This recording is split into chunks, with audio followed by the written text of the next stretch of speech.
परिवारों के व्यक्तियों को 26,000 पट्टे वितरित किए गए हैं। स्वामित्व योजना के तहत प्रदेश में 8 लाख स्वामित्व कार्ड जारी किए गए हैं। हम कहते हैं हमारी अगर महिला का उत्थान होगा तो हमारे प्रदेश और देश का उत्थान होगा।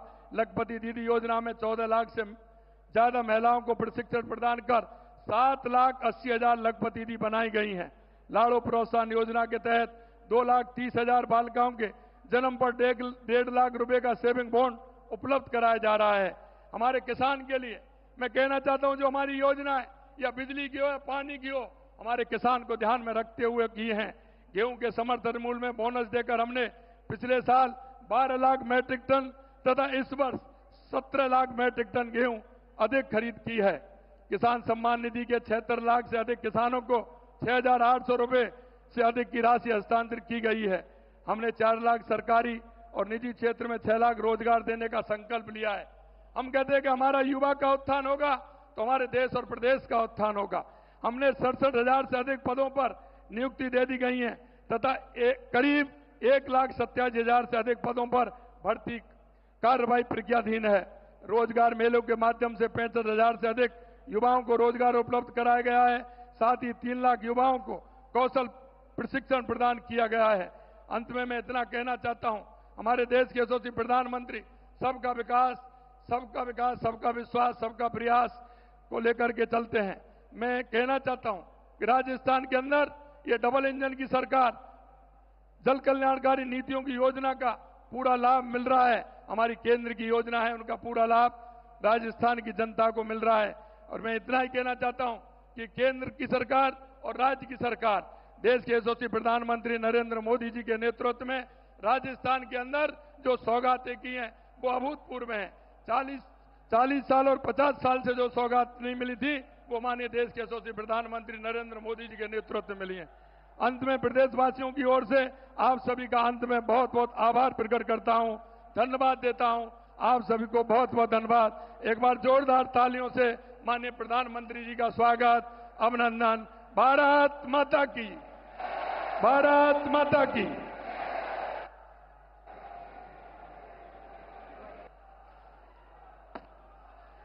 आभार, बहुत बहुत आभार माननीय। देवियों और सज्जनों, हमारे भारतवर्ष के अमृतकाल के सारथी, जन जन के प्रिय नेता, दूरदर्शी मार्गदर्शक और सच्चे कर्मयोगी हमारे परम सम्माननीय प्रधानमंत्री जी से अब हम अनुनय करते हैं कि देश के पुनर्विकसित रेलवे स्टेशनों का उद्घाटन और रेलवे, सड़क परिवहन एवं राजमार्ग, विद्युत, नवीन एवं नवीकरणीय ऊर्जा, इसके साथ ही राजस्थान सरकार की विभिन्न परियोजनाओं का रिमोट का बटन दबाकर उद्घाटन, शिलान्यास और लोकार्पण।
देवियों सज्जनों, आज का ये अपार जन सैलाब हमारे भारत के असाधारण नेतृत्वकर्ता माननीय प्रधानमंत्री जी का हृदय से आभार व्यक्त करता है, जिनके उत्कृष्ट नेतृत्व और अथक प्रयासों से राजस्थान और रेलवे की तस्वीर और तकदीर दोनों ही बदल रही है। और आइए अब नजर डालते हैं आज देश में विकास की गाथा लिखते प्रोजेक्ट्स पर बनाई गई 2 लघु फिल्मों पर, जो अमृत भारत रेलवे स्टेशनों के साथ अन्य इंफ्रास्ट्रक्चर विस्तार परियोजनाओं को दर्शाती हैं।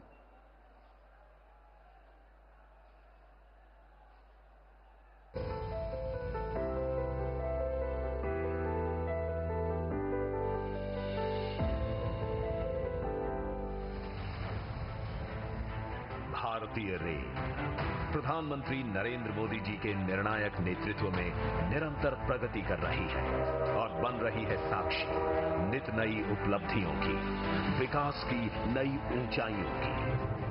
दक्षिण में शानदार पाम्बन ब्रिज से लेकर उत्तर में दुनिया के सबसे ऊंचे rail arch bridge Chenab bridge तक, पश्चिम में बुलेट ट्रेन प्रोजेक्ट से लेकर पूर्वोत्तर में रेल के कई इंफ्रा प्रोजेक्ट्स तक, डेडिकेटेड फ्रेट कॉरिडोर से लेकर वंदे भारत ट्रेन, अमृत भारत और नमो भारत रैपिड रेल जैसी आधुनिक ट्रेनों तक रेलवे की बीते 10-11 वर्षों की अभूतपूर्व प्रगति एक भारत श्रेष्ठ भारत के विजन का भी प्रतिबिंब है।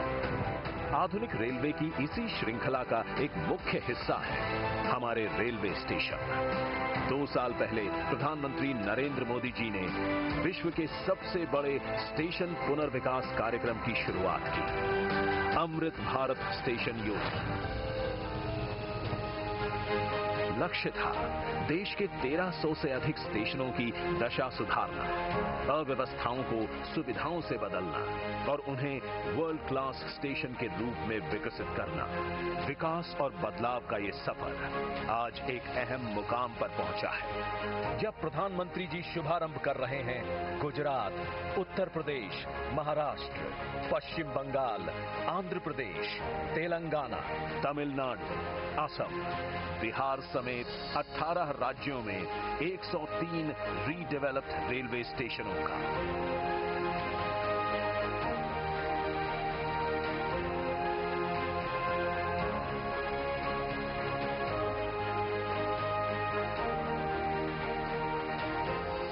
एक दशक पहले तक लोगों को लगता था कि एयरपोर्ट जैसी आधुनिक सुविधाएं सिर्फ पैसे वाले लोगों के ही भाग्य में हैं।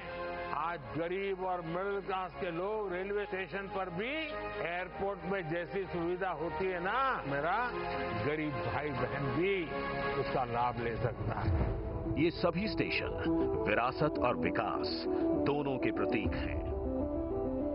यहाँ स्थानीय विरासत को भी सहेजा गया है और यात्रियों के अनुभव को शानदार बनाने के लिए हर एक आवश्यक सुविधा भी है। एंट्री और एग्जिट के लिए अलग अलग मार्ग हैं। सुरक्षा के लिए सीसीटीवी कैमरे और सिक्योरिटी सेंटर हैं। Modern food courts, roof plaza, waiting rooms, lifts, escalators और वाईफाई जैसी सुविधाएं हैं। हमारे दिव्यांग भाई बहनों को किसी प्रकार की असुविधा न हो, इसके लिए व्हीलचेयर सुलभ रैंप बनाए गए हैं। दिशा निर्देशों के लिए ब्रेल साइनेज लगाए गए हैं। साथ ही solar panel, rain water harvesting और एनर्जी एफिशिएंट लाइटिंग स्टेशन को पर्यावरण अनुकूल भी बनाती है। ये station multi modal transport hub के रूप में बनाए गए हैं।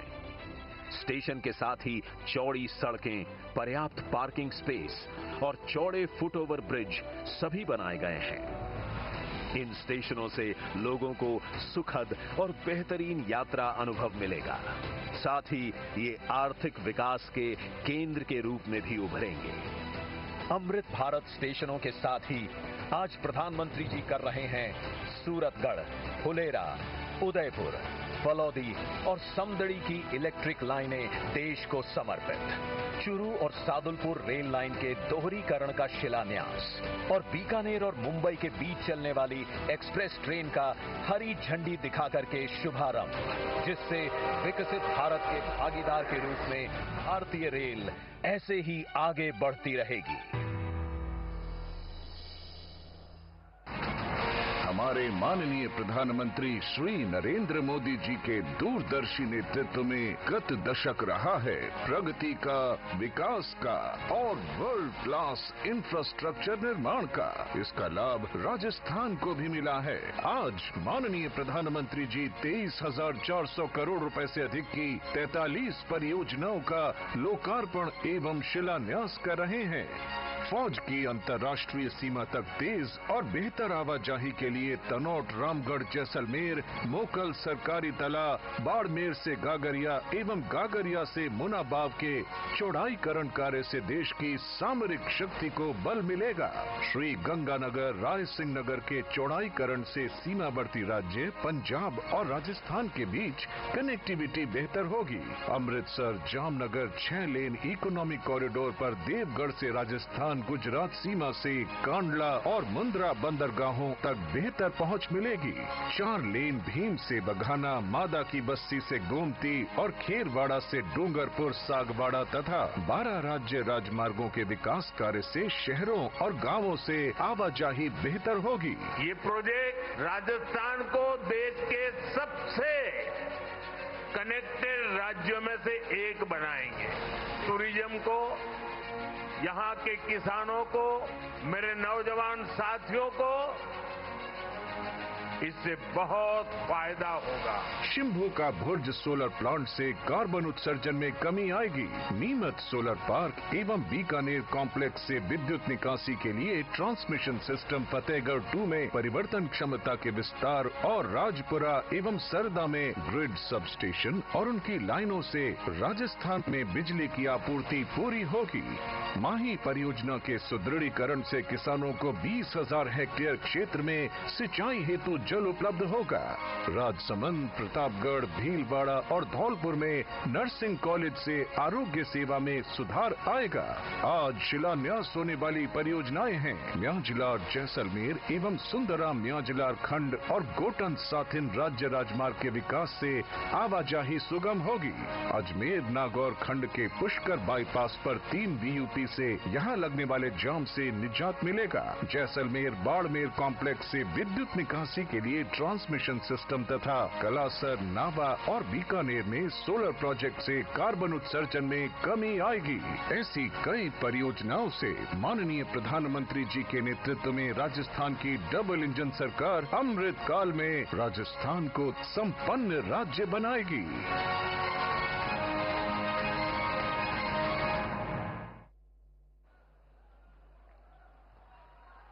देवी और सज्जनों, अब वो क्षण आ गया है जिसकी आप सभी अत्यंत उत्सुकता और आतुरता से प्रतीक्षा कर रहे हैं।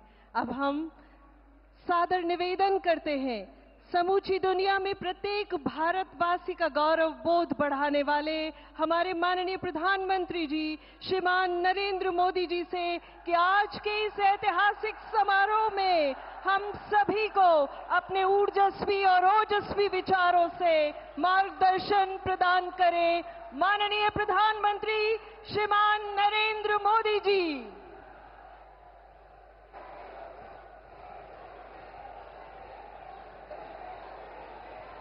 भारत माता की, भारत माता की, भारत माता की। थाने सगळाने राम राम। राजस्थान के राज्यपाल हरिभाऊ बागड़े जी, यहां के लोकप्रिय मुख्यमंत्री श्रीमान भजनलाल जी,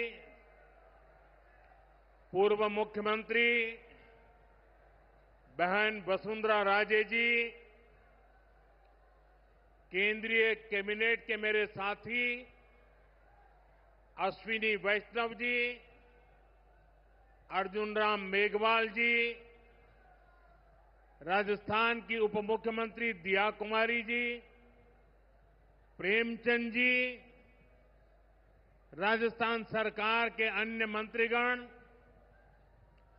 संसद में मेरे साथी मदन राठौड़ जी, अन्य सांसद और विधायकगण, और मेरे प्यारे भाई और बहनों, आप सभी यहां इतनी विशाल संख्या में आए हैं और इतनी भयंकर गर्मी के बीच, और आज इस कार्यक्रम से देश के 18 राज्य और केंद्र शासित प्रदेशों से भी लाखों लोग ऑनलाइन आज यहां हमारे साथ जुड़े हैं। अनेक राज्यों के राज्यपाल, मुख्यमंत्री, लेफ्टिनेंट गवर्नर, अन्य जनप्रतिनिधि आज हमारे साथ हैं।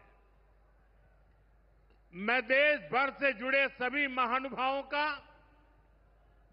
जनता जनार्दन का अभिनंदन करता हूं। भाइयों और बहनों, मैं यहां पर करणी माता का आशीर्वाद लेकर आपके बीच आया हूं। करणी माता के आशीर्वाद से विकसित भारत बनाने का हमारा संकल्प और मजबूत हो रहा है। थोड़ी देर पहले विकास से जुड़ी 26,000 करोड़ रुपए की परियोजनाओं का यहां शिलान्यास और लोकार्पण हुआ है। मैं इन परियोजनाओं के लिए देशवासियों को, राजस्थान के मेरे भाई बहनों को बहुत बहुत बधाई देता हूं। साथियों, विकसित भारत बनाने के लिए आज देश में आधुनिक इंफ्रास्ट्रक्चर बनाने का बहुत बड़ा महायज्ञ चल रहा है। हमारे देश की सड़कें आधुनिक हो, हमारे देश के एयरपोर्ट आधुनिक हो, हमारे यहां रेल और रेलवे स्टेशन आधुनिक हो, इसके लिए पिछले 11 साल में अभूतपूर्व गति से काम किया गया है। आप कल्पना कर सकते हैं, इंफ्रास्ट्रक्चर के इन कामों पर देश पहले जितना पैसा खर्च करता था, आज उससे 6 गुना ज्यादा पैसा खर्च कर रहा है। 6 गुना ज्यादा। आज भारत में हो रहे इन विकास कार्यों को देखकर दुनिया भी हैरान है। आप उत्तर में जाएंगे तो चिनाब ब्रिज जैसा निर्माण देखकर लोग हैरान हैं। पूर्व की तरफ जाएंगे तो अरुणाचल की सेला टनल, असम का बोगीबिल ब्रिज आपका स्वागत करते हैं। पश्चिम भारत में आएंगे तो मुंबई में समंदर पर बना अटल सेतु नजर आएगा। सुदूर दक्षिण में देखेंगे तो पंबन ब्रिज मिलेगा, जो अपनी तरह का देश का पहला ब्रिज है। साथियों, आज भारत अपनी ट्रेनों के नेटवर्क को भी आधुनिक कर रहा है। ये वंदे भारत ट्रेनें, अमृत भारत ट्रेनें, नमो भारत ट्रेनें, ये देश की नई गति और नई प्रगति को दर्शाती है। अभी देश में करीब 70 रूट पर वंदे भारत ट्रेनें चल रही है। इससे दूर सुदूर के इलाकों में भी आधुनिक रेल पहुंची है। बीते 11 साल में सैकड़ों रोड ओवरब्रिज और रोड अंडरब्रिज का निर्माण किया गया है। 34,000 किलोमीटर से ज्यादा के नए रेल ट्रैक बिछाए गए हैं। अब ब्रॉडगेज लाइनों पर मानव रहित क्रॉसिंग वो बात इतिहास बन चुकी है, खत्म हो चुकी है। हम मालगाड़ियों के लिए अलग से स्पेशल पटरियां, डेडिकेटेड फ्रेट कॉरिडोर का काम भी तेजी से पूरा कर रहे हैं। देश के पहले बुलेट ट्रेन प्रोजेक्ट पर काम चल रहा है और इन सबके साथ ही हम एक साथ देश के करीब 1300 से अधिक रेलवे स्टेशनों को भी आधुनिक बना रहे हैं।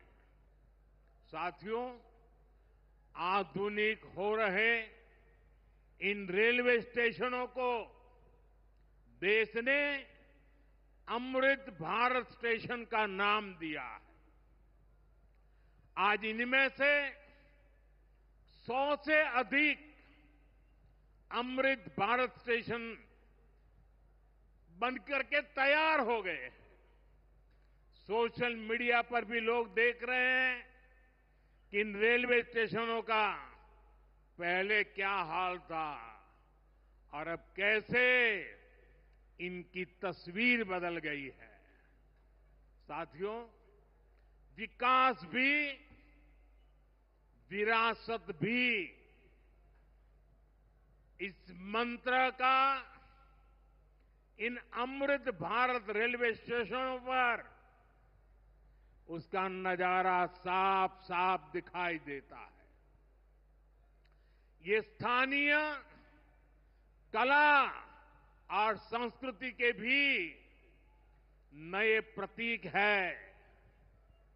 जैसे राजस्थान के मांडलगढ़ रेलवे स्टेशन पर महान राजस्थानी कला संस्कृति के दर्शन होंगी। बिहार के थावे स्टेशन पर मां थावे वाली के पावन मंदिर और मधुबनी चित्रकला को दर्शाया गया है। मध्य प्रदेश के ओरछा रेलवे स्टेशन पर आपको भगवान राम के आभा का एहसास होगा। श्रीरंगम स्टेशन का डिजाइन भगवान श्री रंगनाथ स्वामी जी के मंदिर से प्रेरित है। गुजरात का डाकोर स्टेशन रणछोड़राय जी से प्रेरित है। तिरुवन्नामलई स्टेशन द्राविड़ वास्तुकला के अनुसार डिजाइन किया गया है।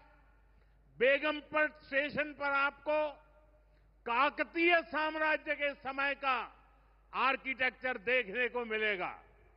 यानी हर अमृत स्टेशन पर आपको भारत की हजारों साल पुरानी विरासत के दर्शन भी होंगे। ये स्टेशन हर राज्य में टूरिज्म को भी बढ़ावा देने के माध्यम बनेंगे। नौजवानों को रोजगार के नए मौके देंगे।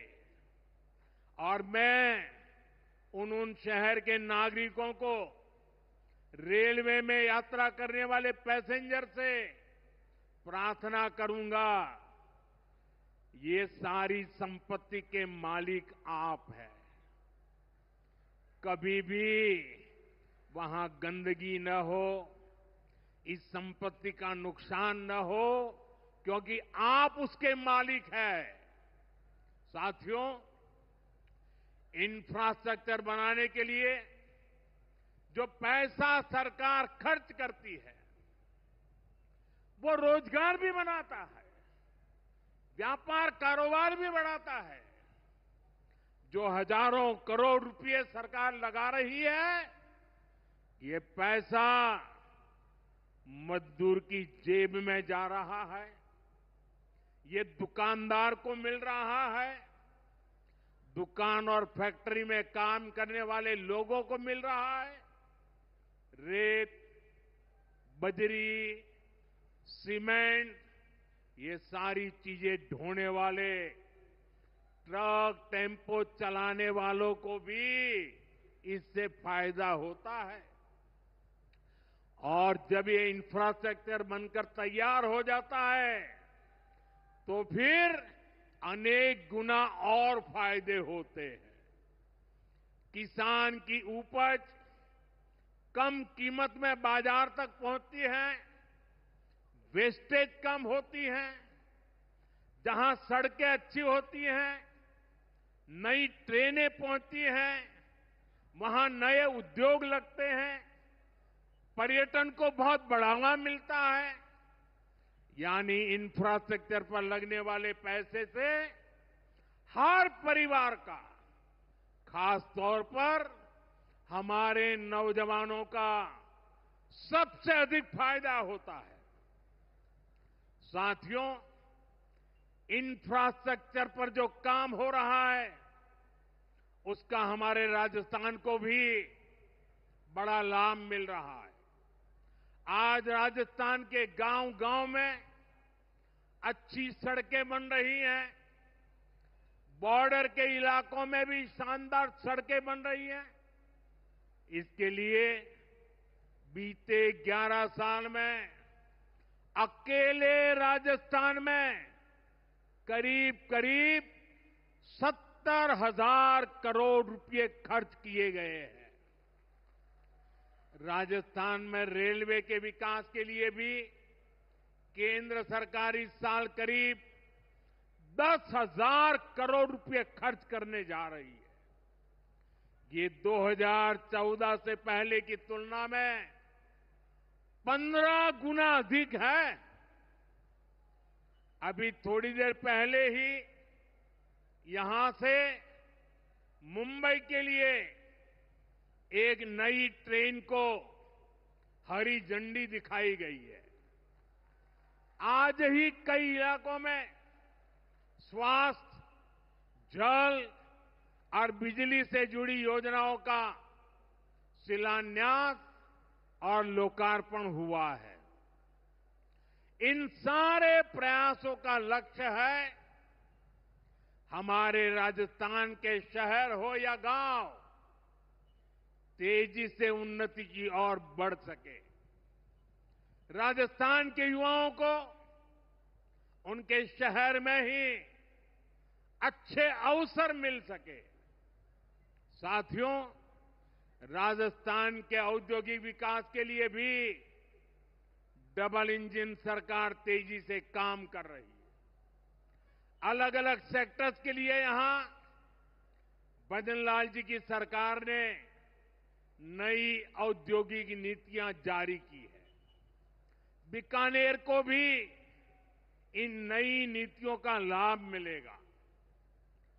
और आप तो जानते हैं, जब बीकानेर की बात आती है तो बीकानेरी भुजिया का स्वाद,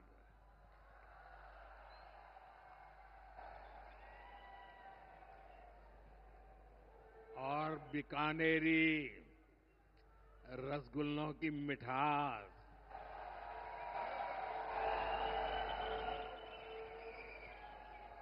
विश्व भर में अपनी पहचान बनाएगी भी और बढ़ाएगी भी।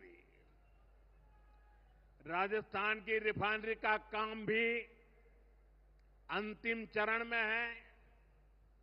इससे राजस्थान पेट्रोलियम आधारित उद्योगों का प्रमुख हब बनेगा।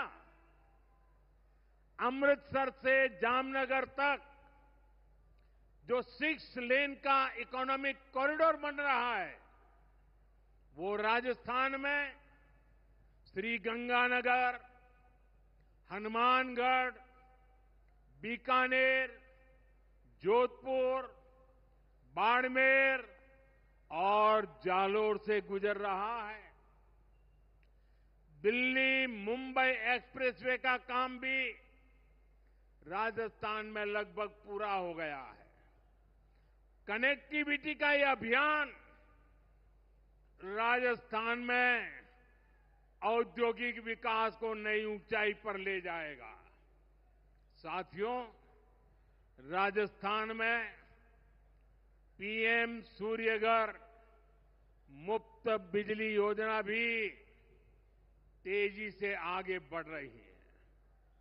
इस योजना से राजस्थान के 40,000 से ज्यादा लोग जुड़ चुके हैं। इससे लोगों का बिजली बिल 0 हुआ है और लोगों को सोलर बिजली पैदा करके कमाई का नया रास्ता भी मिला है। आज यहां बिजली से जुड़े कई प्रोजेक्ट का शिलान्यास और लोकार्पण हुआ है। इनसे भी राजस्थान को और ज्यादा बिजली मिलेगी। बिजली का बढ़ता उत्पादन भी राजस्थान में औद्योगिक विकास को नई गति दे रहा है। साथियों, राजस्थान की ये भूमि रेत के मैदान में हरियाली लाने वाले महाराजा गंगा सिंह जी की भूमि है। हमारे लिए पानी का क्या महत्व है, यह इस क्षेत्र से बेहतर भला कौन जानता है। हमारे बीकानेर, श्रीगंगानगर, हनुमानगढ़, पश्चिम राजस्थान के ऐसे अनेक क्षेत्रों के विकास में पानी का बहुत बड़ा महत्व है। इसलिए एक तरफ हम सिंचाई परियोजनाओं को पूरा कर रहे हैं और साथ ही नदियों को जोड़ रहे हैं। पार्वती, काली सिंध, चंबल लिंक परियोजना से राजस्थान के अनेक जिलों को लाभ होगा। यहां की धरती, यहां के किसानों को फायदा होगा। साथियों,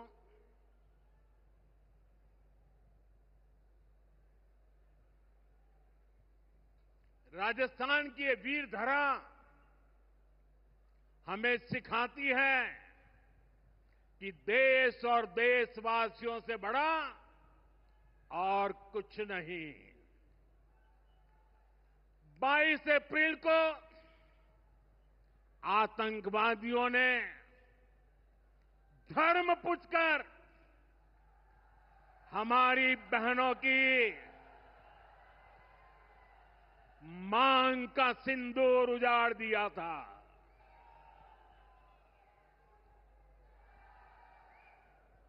वो गोलियां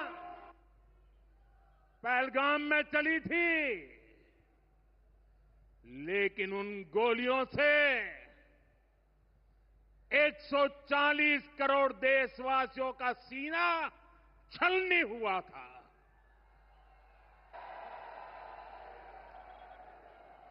इसके बाद हर देशवासी ने एकजुट होकर संकल्प लिया था कि आतंकवादियों को मिट्टी में मिला देंगे, उन्हें कल्पना से भी बड़ी सजा देंगे। आज आपके आशीर्वाद से, देश की सेना के शौर्य से हम सब उस प्रण पर खरे उतरे हैं। हमारी सरकार ने तीनों सेनाओं को खुली छूट दे दी थी।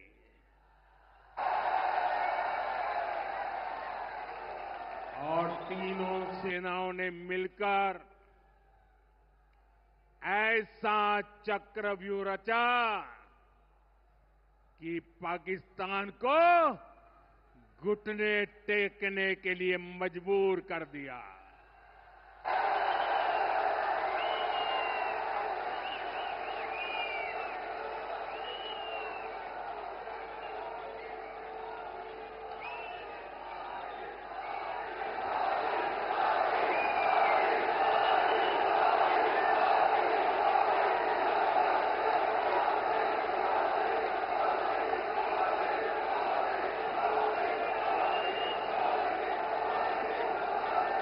साथियों, 22 तारीख के हमले के जवाब में हमने 22 मिनट में आतंकियों के 9 सबसे बड़े ठिकाने तबाह कर दिए।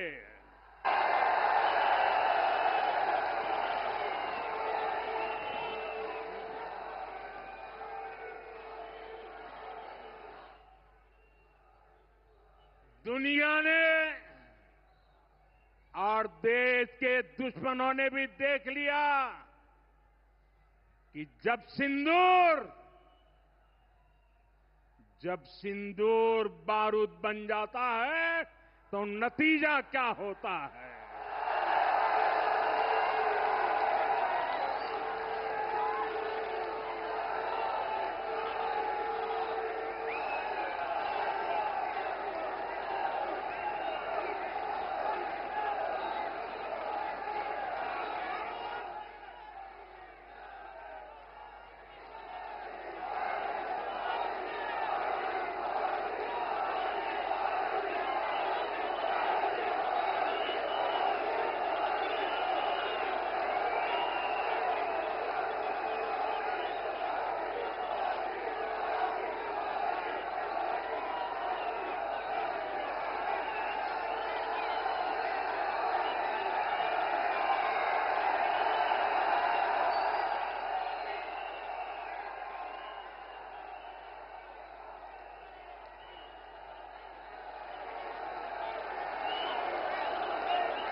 वैसे साथियों,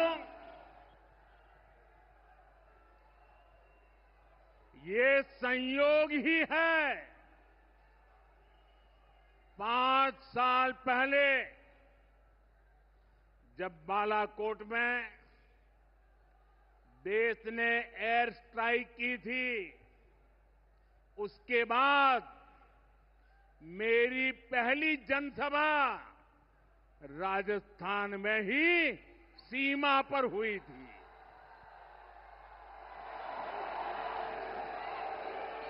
वीर भूमि का ही ये तप है कि ऐसा संयोग बन जाता है। अब इस बार जब ऑपरेशन सिंदूर हुआ तो उसके बाद मेरी पहली जनसभा फिर यहां वीरभूमि राजस्थान की सीमा पर बीकानेर में आप सभी के बीच हो रही है।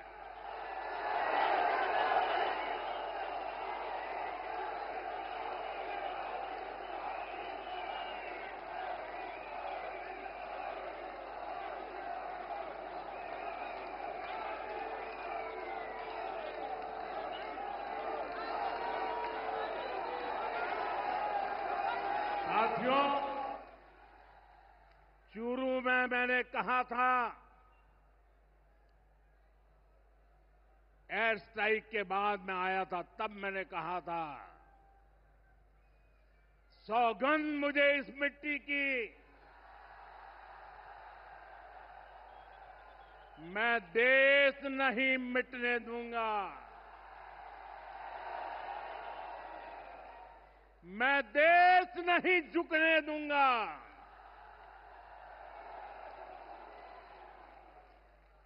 आज मैं राजस्थान की धरती से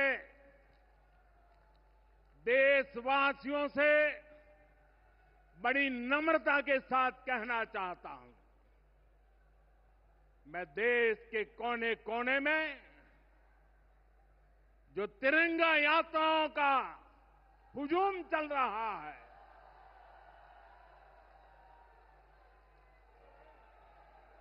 मैं देशवासियों से कहता हूं,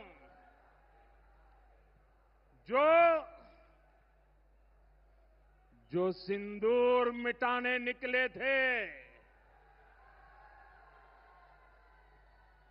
जो सिंदूर मिटाने निकले थे, उन्हें मिट्टी में मिलाया है।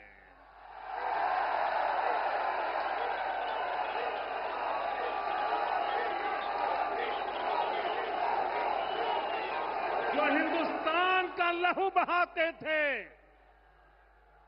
जो हिंदुस्तान का लहू बहाते थे, आज कतरे कतरे का हिसाब चुकाया है।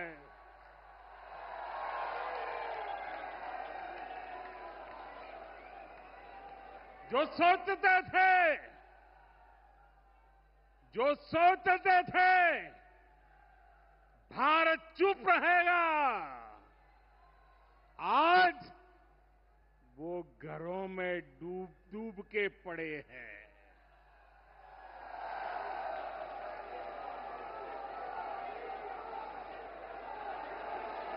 जो अपने हथियारों पर घमंड करते थे, जो अपने हथियारों पर घमंड करते थे, आज वो मलबे के ढेर में दबे हुए हैं।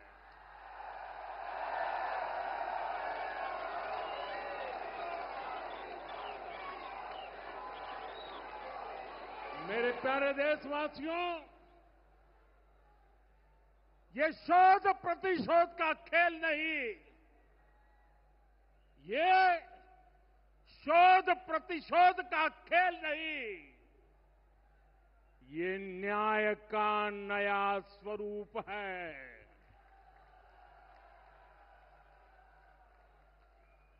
ये न्याय का नया स्वरूप है। ये ऑपरेशन सिंदूर है।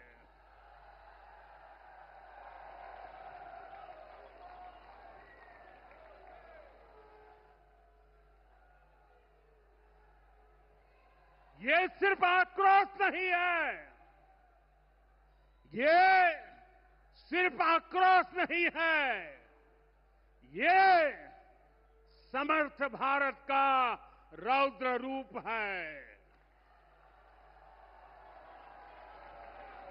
ये भारत का नया स्वरूप है।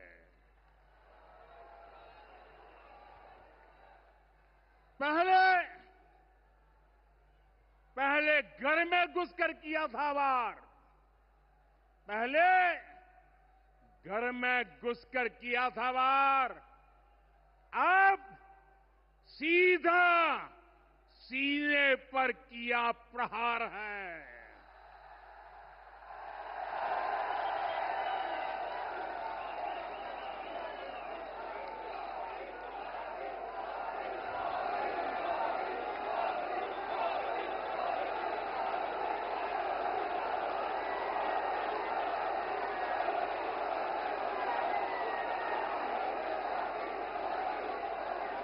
आतंक का फन कुचलने की,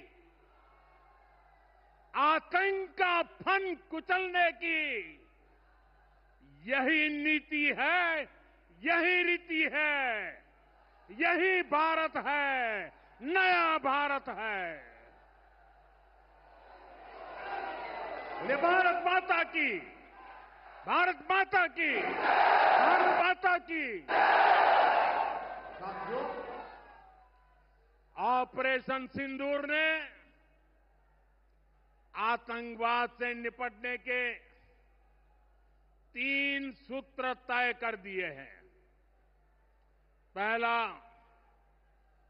भारत पर आतंकी हमला हुआ तो करारा जवाब मिलेगा। समय हमारी सेनाएं तय करेगी, तरीका भी हमारी सेनाएं तय करेगी और शर्तें भी हमारी होगी। दूसरा, एटम बम की गीदड़ बप्तियों से भारत डरने वाला नहीं है। और तीसरा, हम आतंक के आकाओं और आतंकी सरपरस्त सरकार को अलग अलग नहीं देखेंगे, उन्हें अलग अलग नहीं देखेंगे, उन्हें एक ही मानेंगे। पाकिस्तान का ये स्टेट और नॉन स्टेट एक्टर वाला खेल अब नहीं चलेगा। आपने देखा होगा,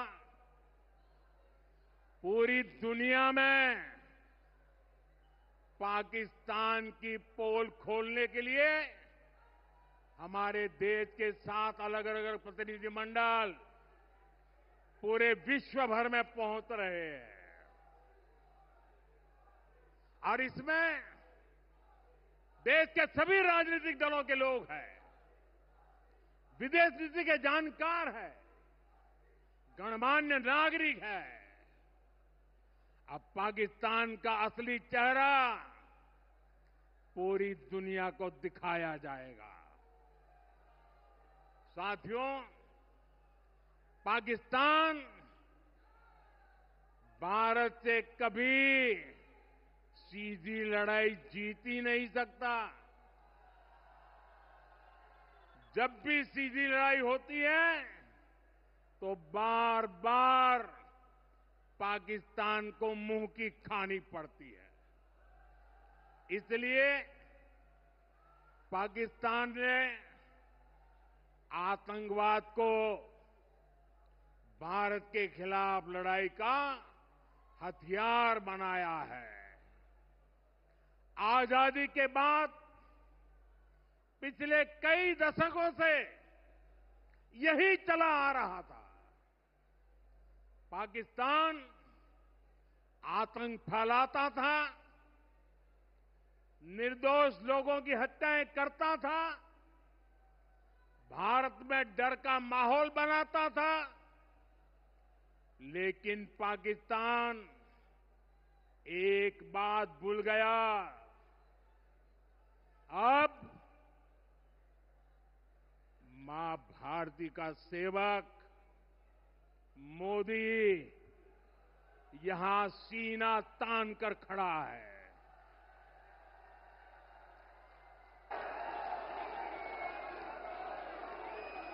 मोदी का दिमाग ठंडा है, ठंडा रहता है,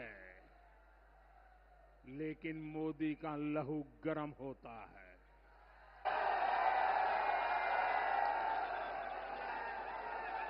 और अब तो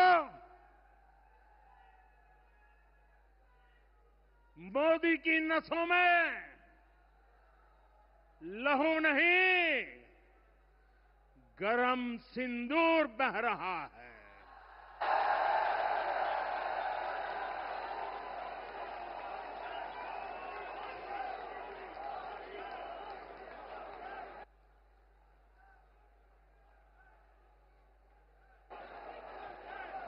अब भारत ने दो टूक साफ कर दिया है।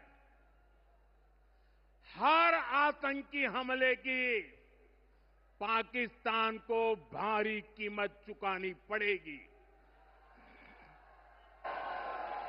और ये कीमत पाकिस्तान की सेना चुकाएगी, पाकिस्तान की अर्थव्यवस्था चुकाएगी। साथियों, जब मैं दिल्ली से यहां आया तो बीकानेर के नाल एयरपोर्ट पर उतरा। पाकिस्तान ने इस एयरबेस को भी निशाना बनाने की कोशिश की थी, लेकिन वो इस एयरबेस को रत्ती भर भी नुकसान नहीं पहुंचा पाया। और वहीं यहां से कुछ ही दूर सीमा पार पाकिस्तान का रहीम यार खान एयरबेस है। पता नहीं आगे कब खुलेगा। आईसीयू में पड़ा है। भारत की सेना के अचूक प्रहार ने इस एयरबेस को तहस नहस कर दिया है। साथियों, पाकिस्तान के साथ न ट्रेड होगा न टॉक। अगर बात होगी तो सिर्फ पाकिस्तान के कब्जे वाले कश्मीर की, पीओके की। और अगर पाकिस्तान ने आतंकियों को एक्सपोर्ट करना जारी रखा तो उसको पाई पाई के लिए मोहताज होना होगा। पाकिस्तान को भारत के हक का पानी नहीं मिलेगा। भारतीयों के खून से खेलना पाकिस्तान को महंगा पड़ेगा। ये भारत का संकल्प है और दुनिया की कोई ताकत हमें इस संकल्प से टिका नहीं सकती है। भाइयों और बहनों, विकसित भारत के निर्माण के लिए सुरक्षा और समृद्धि दोनों जरूरी है। ये तभी संभव है